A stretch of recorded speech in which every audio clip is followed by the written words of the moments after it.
Hello नमस्कार प्यारे कृषि योद्धाओं। मैं देवाराम सारन एक बार फिर से आप सबका सरोकार एग्री इंस्टीट्यूट के इस डिजिटल प्लेटफॉर्म पर हार्दिक स्वागत एवं अभिनंदन करता हूं और आशा करता हूं कि आप सब स्वस्थ होंगे, मस्त होंगे, अपनी पढ़ाई में ज़बरदस्त तरीके से व्यस्त होंगे। तो स्टूडेंट्स, अपन आज बात करने वाले हैं, वो बात करेंगे जीपीबी 221 के पेपर सॉल्यूशन की, न्यू टाइप पेपर सॉल्यूशन की बात करेंगे। और अगर अपन थ्योरी पेपर सॉल्यूशन की बात करें तो उसकी भी क्लास है, वो सरोकार एग्री इंस्टीट्यूट के यूट्यूब चैनल पर अपलोड कर दी गई है। आप प्ले लिस्ट में जाइए, fourth semester old previous year या old fourth semester old paper solution के नाम से प्ले लिस्ट बनी हुई है, वहाँ पर जाइए और उसमें सीड टेक्नोलॉजी का अपना पेपर सॉल्यूशन की क्लास है वो देखिए। उसके अलावा मैं वीडियो के डिस्क्रिप्शन में भी अपनी है वो उस क्लास की लिंक प्रोवाइड करवा दूंगा। अब अपन बात करने वाले हैं न्यू टाइप सॉल्यूशन की बात करेंगे, प्रिंसिपल ऑफ सीड टेक्नोलॉजी। अपने सब्जेक्ट है प्रिंसिपल्स ऑफ सीड टेक्नोलॉजी। इसके अपन 2019-20 के न्यू टाइप पेपर सॉल्यूशन की वो स्टूडेंट्स बात करने वाले हैं। तो शुरू करते हैं अपन आज की क्लास को। और अपन आज का पहला क्वेश्चन रहने वाला है, वो रहने वाला है कि minimum germination percentage of certified seed of मेज, यानी कि मक्का के प्रमाणित बीज की न्यूनतम अंकुरण प्रतिशतता कितनी होनी चाहिए। तो मक्का के अंदर प्रमाणित बीज की न्यूनतम अंकुरण प्रतिशतता है वो 90% होनी चाहिए। कितनी होती है स्टूडेंट्स? मक्का में प्रमाणित बीज की न्यूनतम अंकुरण प्रतिशतता है वो 90% है वो होती है। बात करते हैं अपन नेक्स्ट क्वेश्चन की। अगला अपना प्यारा सा क्वेश्चन है स्टूडेंट्स कि संकर बीज उत्पादन हेतु 3 बार कतार पद्धति मुख्य रूप से संकर बीज उत्पादन हेतु यानी कि हाइब्रिड सीड प्रोडक्शन हेतु मोस्टली अपन तीन कतार पद्धति मुख्य रूप से कौन सी किसमें है वो उपयोग में लाई जाती है। क्या संकर बीज उत्पादन हेतु 3 कतार पद्धति मुख्य रूप से वो उपयोग में लाई जाती है, उसके बारे में अपन को स्टूडेंट्स बताना है। तो संकर बीज उत्पादन हेतु अपन 3 कतार पद्धति है मुख्य रूप से अपन कौन सी फसल में लाते हैं। इसका प्रयोग अपन मुख्य रूप से धान की फसल के अंदर करते हैं। कौन सी फसल में करते हैं स्टूडेंट्स? धान की फसल के अंदर है वो संकर बीज उत्पादन हेतु 3 कतार पद्धति का अपन है वो स्टूडेंट्स उपयोग करते हैं। अगला अपना क्वेश्चन है कि किस्मों की शुद्धता की जांच हेतु पेरोक्सीडेज परीक्षण कौन सी फसल में किया जाता है। किस्मों की शुद्धता की जांच के लिए अपन पेरोक्सीडेज परीक्षण करते हैं स्टूडेंट्स। वो पेरोक्सीडेज परीक्षण होता है वो कौन सी फसलों के अंदर किया जाता है। तो किस्मों में शुद्धता की जांच हेतु पेरोक्सीडेज परीक्षण है वो स्टूडेंट्स सोयाबीन की फसल के अंदर किया जाता है। कौन सी फसल के अंदर किया जाता है स्टूडेंट्स? सोयाबीन की फसल के अंदर किस्मों की शुद्धता के लिए पेरोक्सीडेज परीक्षण किया जाता है। अगला अपना स्टूडेंट्स क्वेश्चन है कि संकर बाजरा के आधार बीज उत्पादन हेतु पृथक्करण दूरी कितनी रखते हैं। अगर बात करें संकर बाजरा के स्टूडेंट्स, तो संकर बाजरा में अपन को आधार बीज उत्पन्न करना है, फाउंडेशन सीड उत्पन्न करना है। तो फाउंडेशन सीड उत्पन्न करने के लिए अपन आइसोलेशन डिस्टेंस है वो कितनी रखते हैं स्टूडेंट्स? संकर बाजरा में आधार बीज उत्पादन हेतु आइसोलेशन डिस्टेंस 500 मीटर रखते हैं। कितनी रखते हैं स्टूडेंट्स? 500 मीटर रखते हैं, क्योंकि बाजरा है ये एक क्रॉस पॉलिनेटेड फसल है और क्रॉस पॉलिनेटेड फसल के अंदर आइसोलेशन डिस्टेंस है वो अपन अधिक रखते हैं। अगला है स्टेकलिंग शब्द संबंधित है, अपन को बताना है स्टेकलिंग शब्द है ये स्टेकलिंग शब्द किससे रिलेटेड है, इसके बारे में अपन को बताना है। अगर मैं बात करूं स्टेकलिंग शब्द की स्टूडेंट्स, तो स्टेकलिंग शब्द है चुकंदर से संबंधित है। किससे? शुगर बीट या चुकंदर से रिलेटेड है स्टेकलिंग शब्द अपना। उसके बाद में अपन बात करते हैं नेक्स्ट क्वेश्चन की। अगला अपना क्वेश्चन है गेहूं के बीज उत्पादन में नामित बीमारी है, यानी कि अपन को बताना है कि disease of wheat seed production. अपन को बताना है कि बीज के द्वारा उत्पन्न होने वाली है गेहूं की कौन सी बीमारी है। क्या बताना है कि गेहूं के अंदर बीज के द्वारा उत्पन्न होने वाली बीमारी है वो कौन सी बीमारी है स्टूडेंट्स? तो गेहूं के अंदर अपने बीज के द्वारा होती है लूज स्मट। कौन सी? लूज स्मट है वो सबसे ज्यादा डिजीज होती है। उसके अलावा कर्नाल बंट भी है वो बीज जनित बीमारी होती है। बात करते हैं अपन नेक्स्ट क्वेश्चन की। अगला क्वेश्चन है कि जिस राज्य में बीज प्रमाणीकरण संस्था नहीं होती है वहां बीज का प्रमाणीकरण कौन करता है। क्या है क्वेश्चन स्टूडेंट्स कि अगर कोई भी राज्य है जिस राज्य के अंदर बीज प्रमाणीकरण संस्था नहीं होती है तो उस राज्य के अंदर बीज प्रमाणीकरण का कार्य है वो कौन करता है। तो उसका कार्य करता है नेशनल सीड कॉर्पोरेशन, राष्ट्रीय बीज निगम करता है। कौन करता है? नेशनल सीड कॉर्पोरेशन या राष्ट्रीय बीज निगम। जिस राज्य के अंदर बीज प्रमाणीकरण संस्था नहीं होती है, यानी कि स्टेट सीड सर्टिफिकेशन एजेंसी नहीं होती है, उस राज्य के अंदर सीड सर्टिफिकेशन का कार्य करती है वो करती है नेशनल सीड कॉर्पोरेशन, राष्ट्रीय बीज निगम के द्वारा किया जाता है। अगला अपना क्वेश्चन है स्टूडेंट्स कि प्रजनक बीज पर कौन से रंग का टैग लगाया जाता है। क्वेश्चन क्या है स्टूडेंट्स? अपने प्रजनक बीज होते हैं, उन प्रजनक बीज के ऊपर ब्रीडर सीड के ऊपर किस रंग का टैग लगता है। तो गोल्डन येलो लगता है, सुनहरा पीले रंग का टैग लगता है, स्वर्ण पीले रंग का या गोल्डन येलो कलर का अपन है वो टैग लगाते हैं स्टूडेंट्स। अगला अपना क्वेश्चन है स्टूडेंट्स कि भारतीय बीज कानून की शुरुआत कब हुई। क्वेश्चन क्या है कि भारतीय बीज कानून इंडियन सीड एक्ट है, इंडियन सीड एक्ट की शुरुआत है वो कब हुई थी, इसके बारे में अपन को बताना है। तो इंडियन सीड एक्ट की शुरुआत हुई थी 1966 में, 1966 के अंदर भारतीय बीज कानून या Indian seed act, Indian seed act की शुरुआत है वो 1966 के अंदर है वो स्टूडेंट्स हुई थी, 1966 के अंदर हुई थी। अगला अपना क्वेश्चन है कि इनमें से कौन सी कार्य प्रणाली कार्य प्रमाणीकरण संस्था करती है। अपनों को बताना ये कार्य दिए हुए, इनमें से कौन सा कार्य है वो प्रमाणीकरण संस्था के द्वारा किया जाता है, उसके बारे में स्टूडेंट्स अपन को बताना है। अगर मैं बात करूं SSCA कौन सी कार्य करती है, maintenance of stock of improved variety, ये कार्य नहीं करती है। तो इसमें करती है वो बीजों के प्रमाणीकरण का कार्य करती है। बीज प्रमाणीकरण संस्था होती है, ये प्रमाणीकरण संस्था बीजों के प्रमाणीकरण का कार्य करती है। कौन सा कार्य करती है स्टूडेंट्स, बीजों के प्रमाणीकरण का कार्य करती है। अगला है कि चावला में प्रमाणित बीज उत्पादन हेतु आइसोलेशन डिस्टेंस कितनी रखते हैं। Isolation distance for certified seed production of cowpea, cowpea के अंदर सर्टिफाइड सीड प्रोडक्शन में प्रमाणित बीज उत्पादन के लिए अपन आइसोलेशन डिस्टेंस है वो कितनी रखते हैं, उसके बारे में वो स्टूडेंट्स अपन को बताना है। तो चावला के अंदर अपन लगते हैं वो रखते हैं 1.5 मीटर, कितनी रखते हैं लगभग 1.5 मीटर रखते हैं। कितनी रखते हैं स्टूडेंट्स 1.5 मीटर, 1.5 मीटर है वो अपन चावला के अंदर रखते हैं। अगला क्वेश्चन है डोकेज शब्द किससे रिलेटेड है। द टर्म डोकेज, डोकेज शब्द होता है वो किससे रिलेटेड होता है स्टूडेंट्स। तो डोकेज शब्द होता है बीजों के अंदर भौतिक अशुद्धि होती है उससे रिलेटेड होता है। डोकेज शब्द होता है वो भौतिक अशुद्धि से होता है, रिलेटेड होता है, भौतिक अशुद्धि, फिजिकल अशुद्धि होती है, भौतिक अशुद्धि होती है, उससे रिलेटेड होता है अपना डोकेज शब्द। उसके बाद में अगला शब्द है स्टूडेंट्स कि गेहूं के बीजों के प्रमाणीकरण हेतु कम से कम कितने खेत परीक्षण की आवश्यकता रहती है। अगर मैं बात करूं गेहूं की, तो गेहूं के बीजों के प्रमाणीकरण के लिए कम से कम कितने खेत परीक्षणों की आवश्यकता रहती है। तो 2 खेत परीक्षण। कितने खेत परीक्षण स्टूडेंट्स, गेहूं के बीजों में प्रमाणीकरण हेतु कम से कम 2 बार खेत का परीक्षण है, 2 खेत परीक्षण अपन को आवश्यकता रहती है। अगला है potassium hydroxide KOH, potassium hydroxide bleach परीक्षण है वो KOH बलीच टेस्ट है अपन किस फसल के किस निरीक्षण के लिए करते हैं। क्या स्टूडेंट्स, पोटेशियम हाइड्रोक्साइड या बलीच परीक्षण होता है वो अपन किस फसल की है वो किस्म के निरीक्षण के लिए करते हैं स्टूडेंट्स। तो पोटेशियम हाइड्रोक्साइड बलीच टेस्ट करते हैं अपन, वो अपन करते हैं होल्डियम किस्म के लिए। किसके लिए करते हैं स्टूडेंट्स, होल्डियम या जवार की किस्मों में। किसमें करते हैं, होल्डियम वल्गेर जवार होता है उसकी किस्मों के अंदर शुद्धता के लिए अपन KOH बलीच परीक्षण करते हैं, पोटेशियम हाइड्रोक्साइड बलीच परीक्षण है वो किया जाता है। बात करते हैं अपन नेक्स्ट क्वेश्चन के आगे। अगला अपना क्वेश्चन है स्टूडेंट्स आनुवंशिक रूप से सबसे ज्यादा शुद्ध होते हैं वो बीज कौन से होते हैं। जेनेटिकली प्योरेस्ट सीड होते हैं वो कौन से बीज होते हैं। आनुवंशिक रूप से सबसे शुद्ध बीज होते हैं वो कौन से बीज होते हैं। तो न्यूक्लियस सीड होते हैं। कौन से होते हैं students, nucleus seed, nucleus seed होते हैं, ये आनुवंशिक रूप से शुद्ध होते हैं। इनको क्या कहते हैं, नाभिक बीज कहते हैं। क्या कहते हैं स्टूडेंट्स, नाभिक या केंद्रक बीज होते हैं, ये आनुवंशिक रूप से शुद्ध बीज होते हैं, सबसे ज्यादा शुद्ध होते हैं। अगला है प्रजनक बीज के नियंत्रण में उत्पादित किए जाते हैं। अपन को बताना है प्रजनक बीज होते हैं, ब्रीडर सीड होते हैं, ये किसके कंट्रोल में है वो उत्पादित किए जाते हैं। तो ब्रीडर सीड होते हैं ये प्लांट ब्रीडर के द्वारा या पादप प्रजनक के नियंत्रण में उत्पादित किए जाते हैं। किसके नियंत्रण में, पादप प्रजनक के नियंत्रण में किया जाता है, या फिर नेशनल सीड कॉर्पोरेशन NSC के नियंत्रण में ये स्टूडेंट्स प्रजनक बीज है वो उत्पादित किए जाते हैं। पादप प्रजनक या NSC भी अपन लिख सकते हैं। अगला अपना क्वेश्चन है स्टूडेंट्स आनुवंशिक शुद्धता ज्ञात करने हेतु सभी फसलों में किया जाने वाला परीक्षण कौन सा है। बीजों की अगर मैं बात करूं तो बीजों के आनुवंशिक शुद्धता जांच करने के लिए अपन कौन सा परीक्षण करते हैं, GOT परीक्षण करते हैं। कौन सा करते हैं स्टूडेंट्स, GOT। फुल फॉर्म की बात करें GOT की तो इसको बोलते हैं ग्रो आउट टेस्ट। बीजों के अंदर आनुवंशिक शुद्धता का पता लगाने के लिए अपन GOT टेस्ट करते हैं, ग्रो आउट टेस्ट करते हैं।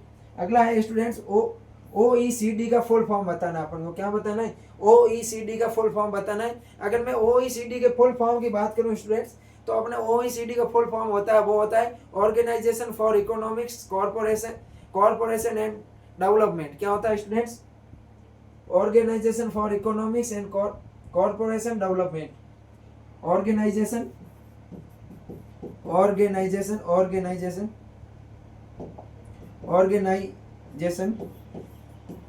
क्या होता है students, organisation for economics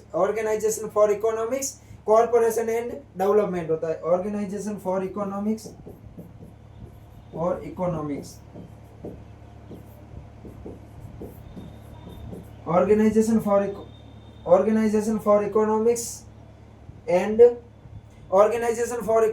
and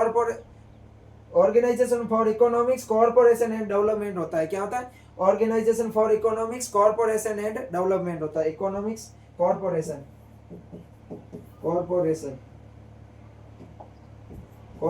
and development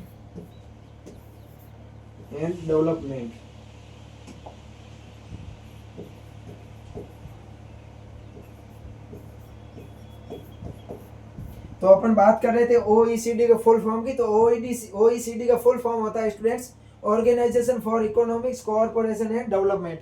organisation for economics corporation and development होता है, ओईसीडी का फुल फॉर्म होता है।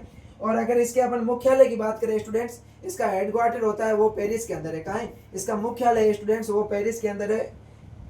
अगला अपना क्वेश्चन है स्टूडेंट्स, बीज प्रमाणीकरण हेतु खेत निरीक्षण प्रमाणीकरण संस्थान से आने वाले के द्वारा किया जाता है। अपन बात कर रहे हैं बीज प्रमाणीकरण के लिए। तो बीज प्रमाणीकरण के लिए प्रमाणीकरण संस्था होती है, उनसे बीज प्रमाणीकरण के खेत का निरीक्षण के लिए एक ऑफिसर आते हैं। उन ऑफिसर को अपन क्या बोलते हैं? तो स्टूडेंट्स सीड सर्टिफिकेशन ऑफिसर बोलते हैं। क्या बोलते हैं students? Seed certification officer. Seed certification officer है। कौन है स्टूडेंट? Seed certification officer. बीज प्रमाणीकरण हेतु खेत निरीक्षण प्रमाणीकरण संस्थान से आने वाले सीड सर्टिफिकेशन ऑफिसर के द्वारा है वो किया जाता है। अगला है धान्य फसलों के प्रमाणित बीज में मानक आर्द्रता है वो कितने परसेंटेज होती है? धान्य अपन को बताना optimum moisture percentage in certified seed of wheat, यानी कि धान्य फसलें होती है, धान्य फसलों के अंदर प्रमाणीकरण बीज में मानक आर्द्रता कितनी होती है? ऑप्टिमम मॉइस्चर होती है वो कितने परसेंटेज होती है? तो 12% होती है। कितना परसेंटेज होती है स्टूडेंट्स? 12% है वो होती है। अब अपन बात करते हैं नेक्स्ट पेपर सॉल्यूशन की। अगला अपना पेपर सॉल्यूशन है स्टूडेंट्स वो है 21-22 का। कौन से साल का है स्टूडेंट्स? 21-22 का अपन वो पेपर सॉल्यूशन है। इस पेपर सॉल्यूशन में पहला क्वेश्चन है स्टूडेंट्स, सरसों के प्रमाणित बीज में न्यूनतम शुद्धता कितने परसेंटेज होती है? अपन बात करते हैं मिनिमम प्योर सीड, न्यूनतम शुद्धता होती है certified seed of rapeseed. Rapeseed का सर्टिफाइड सीड होता है। इस रेपसीड के सर्टिफाइड सीड के अंदर न्यूनतम प्योरिटी होती है वो कितने परसेंटेज होती है? इस बारे में अपन को वो स्टूडेंट्स बताना है। अगर मैं इसकी बात करूं स्टूडेंट्स तो इसमें न्यूनतम शुद्धता होती है वो कितने परसेंटेज होती है स्टूडेंट्स? तो 97% होती है। कितने परसेंटेज होती है? 97%। कि सरसों में प्रमाणित बीज में न्यूनतम शुद्धता 97% होती है, 97% होती है। अगला अपना क्वेश्चन है स्टूडेंट्स की बीज की गुणवत्ता निर्धारण के लिए कौन सा परीक्षण किया जाता है? क्या क्वेश्चन है कि बीज की गुणवत्ता निर्धारण के लिए अपन कौन सा परीक्षण करते हैं? which test is conducted of determining the quality of seed। अपन को सीड की क्वालिटी के बारे में पता करना है, तो इसके लिए अपन कौन सा टेस्ट करते हैं स्टूडेंट्स? जर्मिनेशन या वाइबिलिटी टेस्ट करते हैं, अंकुरण या जीवन क्षमता परीक्षण करते हैं। कौन सा? बीज की गुणवत्ता निर्धारण करने के लिए quality of seed determine the quality of seed, बीजों की गुणवत्ता निर्धारण करने के लिए अपन वो टेस्ट करते हैं। उस टेस्ट को जर्मिनेशन या वाइबिलिटी टेस्ट के नाम से जाना जाता है। अगला अपना स्टूडेंट्स क्वेश्चन है कि भारत में प्रमाणित बीज किस बीज की संतति होती है? क्या भारत में प्रमाणित बीज जो सर्टिफाइड सीड होता है वो सर्टिफाइड सीड का उत्पादन अपन किस बीज के द्वारा करते हैं? ये अपन को बताना है कि सर्टिफाइड सीड का उत्पादन अपन है वो कौन से बीज के द्वारा करते हैं स्टूडेंट्स? तो सर्टिफाइड सीड का उत्पादन करते हैं अपन आधार बीज से करते हैं। कौन से बीज से करते हैं स्टूडेंट्स? अगर मैं सर्टिफाइड सीड की बात करूं तो सर्टिफाइड सीड का उत्पादन अपन आधार बीज के द्वारा करते हैं, फाउंडेशन सीड के द्वारा करते हैं। बात करते हैं अपन नेक्स्ट क्वेश्चन की। अगला अपना क्वेश्चन है स्टूडेंट्स, प्रमाणित बीज के लिए कितने चक्र गुणक अनुमानित होते हैं? प्रमाणित बीज के लिए कितने चक्र गुणन की अपन को आवश्यकता होती है, अनुमानित होती है, उसके बारे में वो अपन को बताना है। तो 2 चक्र। कितने चक्र है स्टूडेंट्स? प्रमाणित बीज के लिए 2 चक्र गुणन की अनुमति है वो होती है। अगला क्वेश्चन है स्टूडेंट्स कि बीज प्रमाणीकरण की जिम्मेदारी कौन सी संस्था की होती है? क्या बीज प्रमाणीकरण या सीड सर्टिफिकेशन की रेस्पॉन्सिबिलिटी होती है वो कौन सी संस्था की होती है? सीड सर्टिफिकेशन की responsibility NSC national seed corporation किसके द्वारा स्टूडेंट्स? एनएससी की होती है रेस्पॉन्सिबिलिटी, बीज प्रमाणीकरण की जिम्मेदारी नेशनल सीड कॉर्पोरेशन संस्थान की है, वो होती है। अगला अपना क्वेश्चन है स्टूडेंट्स कि जीएम फसल का पता लगाने की प्रोटीन आधारित विधि कौन सी है? जीएम फसल यानी कि genetic modified crops, genetic modified crops में डिटेक्शन अपन को किसका यूज करते हैं? तो लेटरल फ्लो स्ट्रिप और इलाइजा टेस्ट, पार्श्व प्रवाह पट्टी और इलाइसा परीक्षण है वो जीएम फसल का पता लगाने के लिए प्रोटीन आधारित विधि है। कौन सी है? लेटरल फ्लो स्ट्रिप और इलाइसा टेस्ट। इसमें बात करते हैं अपन नेक्स्ट क्वेश्चन की। अगला अपना क्वेश्चन है स्टूडेंट्स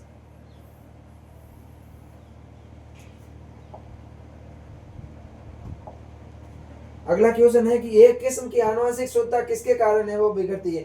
अपन को बताना है किस्म की आनुवंशिक शुद्धता होती है the genetics purity of a variety, genetics purity होती है, आनुवंशिक शुद्धता होती है, वो किसके कारण है वो बिगड़ती है? तो आनुवंशिक शुद्धता विकासात्मक विविधता के कारण भी होती है, यांत्रिक मिश्रण के द्वारा भी, उत्परिवर्तन के उपरोक्त सभी। तो आनुवंशिक शुद्धता है वो विकासात्मक विविधता है, development variations, mechanical mixture, moisture और मेंटेनेंस यानी कि म्यूटेशंस, उत्परिवर्तन के द्वारा ये स्टूडेंट्स परिवर्तित होती है। अगला अपना क्वेश्चन है KOH बलिश परीक्षण वो किस फसल के लिए किया जाता है? KOH बलिश परीक्षण। तो ये क्वेश्चन है स्टूडेंट्स अपना रिपीटेड क्वेश्चन है। क्या है? रिपीटेड क्वेश्चन है। और KOH अपन करते हैं वो ज्वार के अंदर करते हैं। KOH बलिश परीक्षण अपन है वो ज्वार की फसल के अंदर करते हैं। अगला अपना क्वेश्चन है स्टूडेंट्स कि सोयाबीन के ग्रो आउट परीक्षण के लिए आवश्यक बीजों के नमूनों की मात्रा कितनी होती है? सोयाबीन में अपन GOT करते हैं, ग्रो आउट टेस्ट करते हैं। तो सोयाबीन में GOT करने के लिए, ग्रो आउट टेस्ट करने के लिए वो न्यूनतम कितने बीजों की नमूने की आवश्यकता रहती है? तो 1000 ग्राम। कितने ग्राम स्टूडेंट्स? 1000 ग्राम है वो बीजों की आवश्यकता रहती है GOT परीक्षण में। अगला अपना क्वेश्चन है गेहूं में बीज प्रमाणीकरण हेतु खेत निरीक्षणों की न्यूनतम संख्या कितनी है? तो गेहूं में बीज प्रमाणीकरण हेतु खेत निरीक्षणों की अपनी न्यूनतम संख्या होती है वो स्टूडेंट्स कितनी होती है? लगभग 2% होती है। कितनी होती है स्टूडेंट्स? लगभग 2 होती है, सॉरी 2% क्या 2। अब अपन बात करते हैं फिल इन द ब्लैंक्स की। अपने ऑब्जेक्टिव टाइप की क्वेश्चन है वो हो गए थे। अब फिल इन द ब्लैंक्स की अपन है वो बात करने वाले हैं। पहला क्वेश्चन है कि DAC का पहले ये रहा, बाजरा के प्रमाणित बीज उत्पादन के लिए पृथक्करण दूरी अपन कितनी रखते हैं? Isolation distance for certified seed production of pearl millet. Pearl millet बाजरा के अपन को सीड सर्टिफाइड सीड का प्रोडक्शन करना है, इसके लिए अपन आइसोलेशन डिस्टेंस है वो कितनी रखते हैं? तो इसके लिए अपन आइसोलेशन डिस्टेंस रखते हैं स्टूडेंट्स 200 मीटर। कितनी रखते हैं स्टूडेंट्स? 200 मीटर है वो रखते हैं। अगला अपना क्वेश्चन है DAC का विस्तृत फॉर्म क्या है? अपन को बताना है DAC है, इसका फुल फॉर्म क्या है? तो DAC का फुल फॉर्म होता है department of agriculture and corporation. क्या होता है स्टूडेंट्स? डिपार्टमेंट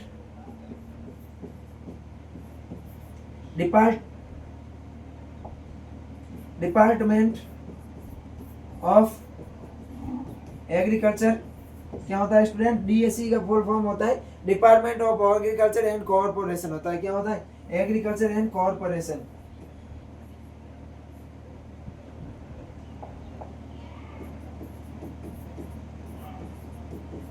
कॉर्पोरेशन है वो होता है। अगला अपन करते हैं बीज अनुसंधान निदेशालय कहाँ पर स्थित है? क्या directorate of seed research, directorate of seed research यानी बीज अनुसंधान निदेशालय। क्या स्टूडेंट्स अपन को बताना है बीज अनुसंधान निदेशालय कहाँ है? तो बीज अनुसंधान निदेशालय है वो स्टूडेंट्स अपने मऊ उत्तर प्रदेश के अंदर है। कहाँ पर है? मऊ उत्तर प्रदेश, मऊ UP या उत्तर प्रदेश।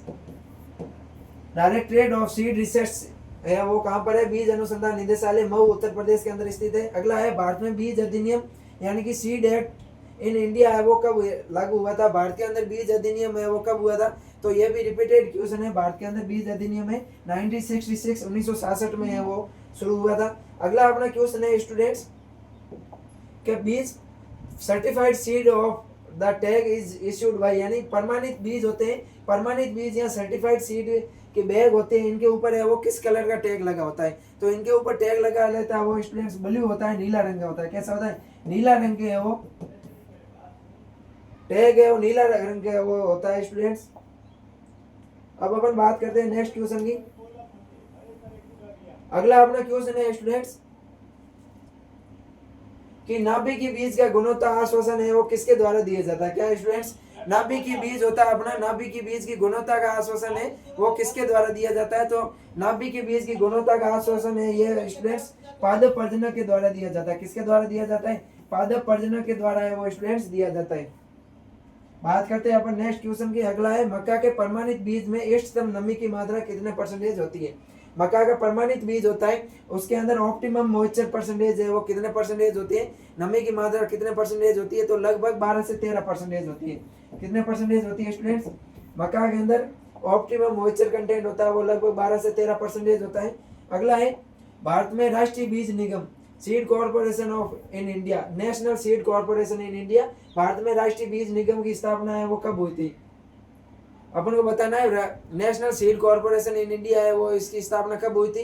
तो इसकी स्थापना हुई थी स्टूडेंट्स मार्च 1963 में। कब हुई थी? मार्च 1963 के अंदर हुई थी।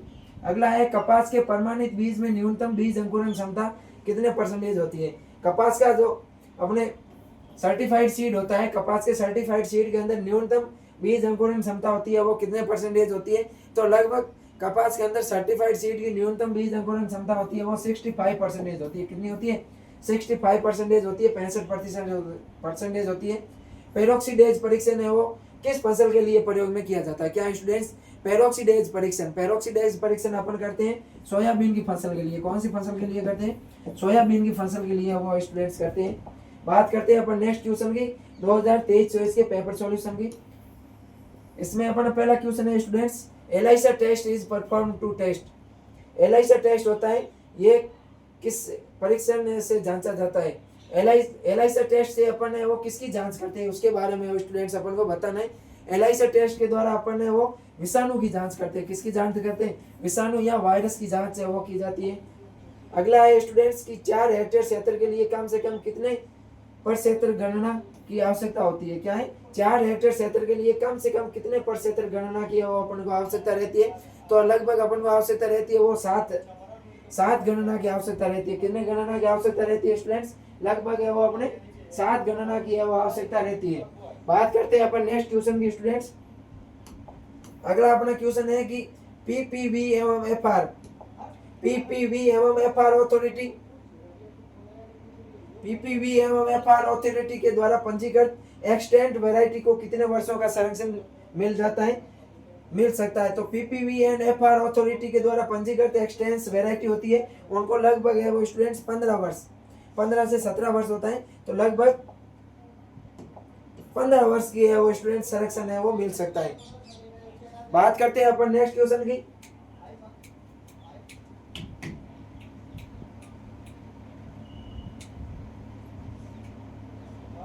बात करते हैं अपन स्टूडेंट्स नेक्स्ट क्वेश्चन की। अगला अपना क्वेश्चन है कि बीज की गुणवत्ता जांचने के लिए अपन है कौन सा परीक्षण करते हैं? क्या है स्टूडेंट्स? बीज की गुणवत्ता जांचने के लिए अपन है वो कौन सा परीक्षण करते हैं इसके बारे में अपन को बताना है। अगर मैं बात करूं बीज की गुणवत्ता की तो बीज की गुणवत्ता जांचने के लिए अपन है वो आर्द्रता परीक्षण, मॉइस्चर कंटेंट है वो बीज की जर्मिनेशन प्योरिटी, अंकुरण प्रतिशत, शुद्धता प्रतिशत, उपरोक्त सभी है वो अपन करते हैं बीज की गुणवत्ता जांचने के लिए। अब बात करते हैं अपन नेक्स्ट क्वेश्चन की। अगला क्वेश्चन है कि चने के 1 पर क्षेत्र गणना की चने में 1 पर क्षेत्र गणना में पूर्ण करने के लिए देखे जाने वाले पौधों की संख्या होती है वो कितनी होती है? इसके बारे में अपन को वो स्टूडेंट्स बताना है कि चना होता है, चने के अंदर लगभग 1 पर क्षेत्र गणना पूर्ण करने के लिए देखे जाने वाले पौधों की संख्या कितनी होती है? 1000 होती है। कितनी होती है स्टूडेंट्स? 1000 है वो होती है। अब बात करते हैं अपन नेक्स्ट क्वेश्चन की। अगला क्वेश्चन है कि संकर कपास के प्रमाणित बीज उत्पादन के लिए आवश्यक पृथक्करण दूरी क्या है? क्या है? संकर कपास के प्रमाणित बीज के उत्पादन के लिए अपने आइसोलेशन डिस्टेंस कितनी रखी जाती है उसके बारे में अपन को बताना है। तो 30 मीटर रखते हैं। कितनी रखते हैं? संकर कपास में प्रमाणित बीज उत्पादन के लिए, सर्टिफाइड सीड प्रोडक्शन के लिए आइसोलेशन डिस्टेंस रखते हैं वो 30 मीटर है वो रखी जाती है स्टूडेंट्स। बात करते हैं अपन नेक्स्ट क्वेश्चन की। अगला अपना क्वेश्चन है स्टूडेंट्स कि किसके अंतर्गत बीज को एक आवश्यक वस्तु के रूप में घोषित किया गया है? कौन से एक्ट के अंतर्गत है बीज को एक आवश्यक वस्तु के रूप में वो घोषित किया गया है? इसके बारे में स्टूडेंट्स अपन को है वो बताना है। तो बीज नियंत्रण आदेश 1983, seed control order 1983, seed control order 1983 के अंतर्गत है बीज को आवश्यक वस्तु के रूप में वो घोषित किया गया है। अगला अपना क्वेश्चन है कि बरसीम के बीज उत्पादन के लिए आवश्यक पृथक्करण दूरी रखी जाती है। बरसीम के बीज उत्पादन के लिए अपन है आवश्यक पृथक्करण दूरी है वो कितना रखते हैं स्टूडेंट्स, इसके बारे में अपन को बताना है। तो अपन आधार बीज के लिए रखते हैं 400 मीटर एवं प्रमाणित बीज के लिए 100 मीटर रखते हैं। फर्स्ट ऑप्शन अपना कि बरसीम के बीज उत्पादन के लिए आवश्यक पृथक्करण दूरी 400 मीटर आधार बीज के लिए और प्रमाणित बीज के लिए अपन 100 मीटर है वो रखते हैं। बात करते हैं अपन नेक्स्ट क्वेश्चन की। अगला अपना क्वेश्चन है कि कौन सा जैव रासायनिक परीक्षण गेहूं की किस्म पहचान के लिए अपन है वो करते हैं। गेहूं की किस्म परीक्षण की अगर बात करें तो गेहूं के अंदर अपन फिनोल परीक्षण करते हैं। कौन सा करते हैं? फिनोल परीक्षण होता है वो गेहूं की किस्म पहचान के लिए किया जाता है। बात करते हैं अपन नेक्स्ट क्वेश्चन की। अगला अपना है ब्लोटर विधि का प्रयोग किस परीक्षण के लिए किया जाता है। क्वेश्चन क्या है कि ब्लोटर मेथड है, इस ब्लोटर मेथड का प्रयोग है अपन किस विधि के लिए करते हैं, किस परीक्षण के लिए? तो बीज स्वास्थ्य परीक्षण के लिए, soil health, seed health test के लिए अपन है वो ब्लोट परीक्षण का प्रयोग करते हैं। अगला क्वेश्चन है संश्लेषित किस्में परपरागित फसलों में उत्पादित की जाती है। संश्लेषित किस्में होती है वो कौन सी किस प्रकार की परागित फसलों में उत्पादित की जाती है? तो परपरागित या क्रॉस पोलिनेटेड फसलों में की जाती है। आर्जिमोन मैक्सिकाना, क्या स्टूडेंट्स आर्जिमोन मैक्सिकाना होती है वो किस फसल का आपत्तिजनक खरपतवार है, उसके बारे में अपन को बताना है। आर्जिमोन मैक्सिकाना की मैं बात करूं तो ये सरसों की फसल का है आपत्तिजनक खरपतवार है। किस फसल का? आप सरसों की फसल का है वो आपत्तिजनक खरपतवार है। अगला है कि गेहूं के आधार बीज उत्पादन हेतु पृथक्करण दूरी कितनी रखी जाती है। अगर बात करें वीट के अंदर तो वीट के अंदर फाउंडेशन सीड प्रोडक्शन के लिए अपन आइसोलेशन डिस्टेंस रखते हैं वो कितनी रखते हैं। गेहूं के बीज में अपन कितनी दूरी रखते हैं आधार बीज उत्पादन के लिए? तो 3 मीटर रखते हैं। कितनी रखते हैं स्टूडेंट्स? 3 मीटर है वो रखी जाती है। अगला अपना क्वेश्चन है बीज उत्पादन में एक ही फसल प्रजाति के पौधों को आकारिकी लक्षणों में भिन्नता होते हैं उन्हें अपन क्या कहते हैं? ऑफ टाइप प्लांट्स कहते हैं। क्या कहते हैं स्टूडेंट्स? ऑफ टाइप प्लांट्स कहलाते हैं। कि बीज उत्पादन में एक ही प्रजाति के पौधे, प्रजाति क्या होती है? एक ही होती है, जो आकारिकी लक्षणों में वो भिन्नता होती है, इस प्रकार के अपन पौधों को क्या कहते हैं स्टूडेंट्स? ऑफ टाइप प्लांट्स के ऑफ टाइप प्रकार के अपन है वो प्लांट्स के नाम से स्टूडेंट्स जानते हैं। स्टूडेंट्स लाइट चले जाने की वजह से पैनल है वो बंद हो गया, थोड़ा टेक्निकल प्रॉब्लम आ गई। 2-4 क्वेश्चन बचे हैं वो अपन ऐसे ही चर्चा कर लेते हैं। नेक्स्ट क्वेश्चन है स्टूडेंट्स अपना टिप्ट 23 है कोशिका द्रव्य आनुवांशिक नरबंधता का स्रोत है वो किस फसल के अंदर है। टिप्ट 23 होता है, टिप्ट 23 होता है वो बाजरा की फसल के अंदर होता है। क्या होता है? टिप्ट 23 एक बाजरा का कोशिका द्रव्य आनुवांशिक नरबंधता का स्रोत है। उसके बाद में अपन बात करते हैं नेक्स्ट क्वेश्चन की। अगला अपना क्वेश्चन है स्टूडेंट्स कि विश्व व्यापार संगठन की स्थापना है वो कब हुई थी। तो स्टूडेंट्स विश्व व्यापार संगठन की स्थापना हुई थी वो 1 जनवरी 1955 में हुई थी। 1 जनवरी 1955 को 1955 को है वो विश्व व्यापार संगठन WTO वर्ल्ड ट्रेड ऑर्गेनाइजेशन की स्थापना हुई थी। उसके बाद में अगला क्वेश्चन है RSSOCA का फुल फॉर्म बताना है। क्या है स्टूडेंट्स अपना? RSSOCA का फुल फॉर्म बताना है। तो RSSOCA का फुल फॉर्म है वो है students Rajasthan state seed and organic certification agency. क्या है? Rajasthan state seed and organic certification agency है वो RSSO का फुल फॉर्म है। उसके बाद में अगला अपना क्वेश्चन है स्टूडेंट्स कि जारी की गई किस्म की अधिसूचना किसके द्वारा जारी की जाती है। कोई भी अगर नई किस्म है वो जारी होती है तो नई किस्म का नोटिफिकेशन है वो किसके द्वारा जारी किया जाता है। तो कोई भी नई किस्म जारी होती है उसका नोटिफिकेशन है वो भारत सरकार के द्वारा जारी किया जाता है, इंडियन गवर्नमेंट के द्वारा जारी किया जाता है। जारी की गई किस्म की अधिसूचना भारत सरकार द्वारा है वो स्टूडेंट्स जारी की जाती है। उसके बाद में अगला अपना क्वेश्चन है कि बीज की आनुवंशिक शुद्धता की जांच के लिए कौन सा परीक्षण करते हैं। तो स्टूडेंट्स अपन बीज की आनुवंशिक शुद्धता की जांच के लिए है वो ग्रो आउट टेस्ट करते हैं। कौन सा टेस्ट करते हैं? ग्रो आउट टेस्ट है वो अपन करते हैं। उसके बाद में अगला अपना क्वेश्चन है कि भंडारण जीवन और बीजों की नमी की प्रतिशतता के बीच में कौन सा संबंध है। एक तरफ अपन भंडारण जीवन बीजों का स्टोरेज लाइफ और दूसरा है नमी परसेंटेज। इनके बीच में जो संबंध है स्टूडेंट्स प्रतिलोम संबंध है या व्युत्क्रमानुपाती संबंध है। अगर मान लो बीजों के अंदर नमी की मात्रा अधिक है तो बीजों की भंडारण क्षमता होगी वो कम होगी, और अगर नमी की मात्रा कम है तो बीजों की भंडारण क्षमता है वो उच्च होगी। तो ये अपन ने वो स्टूडेंट्स पिछले 3 साल के पेपर सॉल्यूशन कर लिए है। मुझे आशा है कि आज की क्लास आपके लिए बहुत ही शानदार रहने वाली है। तो अगर आपको क्लास अच्छी लगी है तो लाइक कर दीजिए, कमेंट कर दीजिए और अपने दोस्तों के पास में वो अधिक से अधिक शेयर कीजिए। मिलते हैं ऐसे नेक्स्ट क्लास के अंदर, तब तक के लिए थैंक यू।